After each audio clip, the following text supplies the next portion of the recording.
कृष्ण जी की जो प्रेम से जुड़ी बातें, कई बार उसको लेकर कई सारे लोग सवाल करते हैं। उनको समझने वाले कहते हैं कृष्ण को समझना इतना आसान नहीं, उसके लिए आपको उनकी भक्ति में लीन होना पड़ेगा। फिर उनकी शादियों को लेकर जब बात कहा, 16,000 रानियां थी।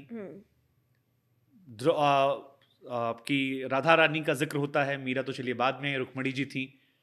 तो ये मिसकंसेप्शंस क्यों पैदा होते हैं कि जो लीलाओं को लेकर उनकी है? देखिए, पहला तो आप थोड़ा सा अपनी दृष्टि चेंज करें। सांसारिक दृष्टि से भगवान को मत देखिए कि मैं एक होता है उनका ऐसा। आप और वो एक नहीं है, वो भगवान है, वो परम पिता है।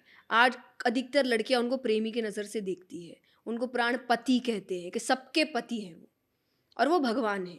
नारद जी का एक प्रसंग आता है, जब नारद जी ने उनसे कहा कि 16,108 रानियां हैं आपकी, कैसे संभव कैसे है? भगवान के परीक्षा ले लो।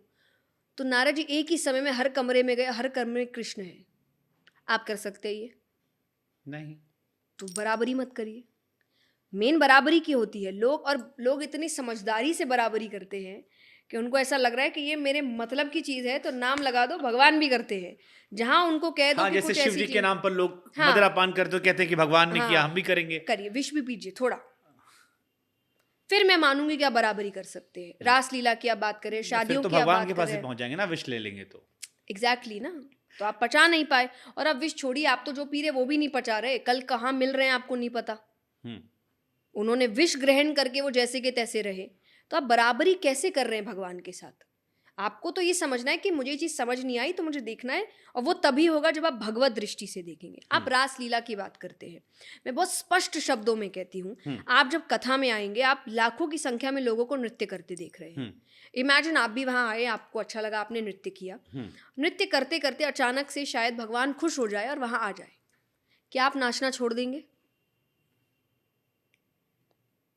नहीं। हाँ, मतलब नहीं। आप खुश होंगे कि दुखी होंगे? खुश होंगे। तो आपका नाचना भक्ति कैसे हो जाती है, और गोपियों का नाचना काम कैसे हो जाता है?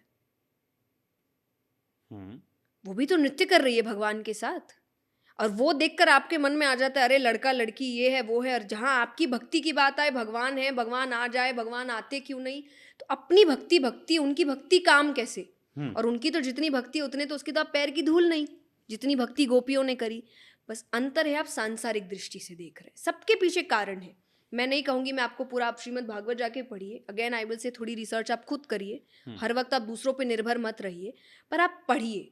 मुझे प्रश्न करने में कोई दिक्कत नहीं है, व्यक्ति जिज्ञासा होनी चाहिए। सनातन धर्म टीचर्स यू जिज्ञासा। आपके मोस्टली सारे शास्त्र प्रश्नों से शुरू हो रहे हैं। श्रीमद् भागवतम प्रश्न से शुरू हुआ है, गीता जी प्रश्न से शुरू हुआ है।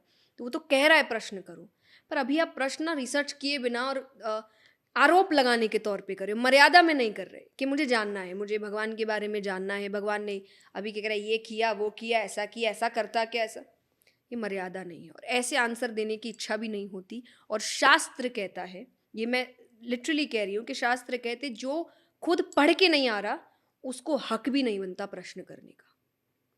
ठीक है। कि आप पहले पढ़िए, अब आप कहिए मैंने पढ़ा पर मुझे चीज़ें समझ नहीं आई, तो मुझे थोड़ा जानना है। ऐसा व्यक्ति सत्य तक पहुंचता है। लेकिन जो आरोप लगाने बैठा है, तो ये वही बात है कि आप भगवान के साथ ये नहीं कर सकते कि पहले इस्तेमाल करें फिर विश्वास करें।